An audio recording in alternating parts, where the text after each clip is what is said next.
জ্ঞান এবং মুসলিম হাদিস মোতাবেক, কোরআন হাদিস মোতাবেক তারা মুসলমান, তারা যাতে নিজেদের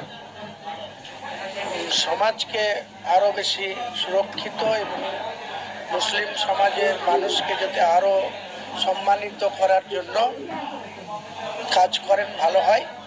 একই পাশাপাশি আমরা অন্য ধর্মাবলম্বী মানুষের প্রতিও আমরা শ্রদ্ধাশীল। আমাদের প্রতি আমরা যেমন আস্থাশীল, তেমনি অন্য ধর্মের প্রতিও আমরা শ্রদ্ধাশীল। তারাও ভালো থাকুক, সুস্থ থাকুক, আমরাও আমাদের সামাজিকভাবে মুসলিম সম্প্রদায়ের মানুষের সবার জন্য মহান আল্লাহ তাআলার কাছে সবাই আমরা দোয়া কামনা করছি। মহান আল্লাহ তাআলা যেন আমাদের সবাইকে নেক হালে রাখেন, সুস্থ হালে রাখেন এবং ইমানদার হিসাবে এই দুনিয়া থেকে কবরস্থ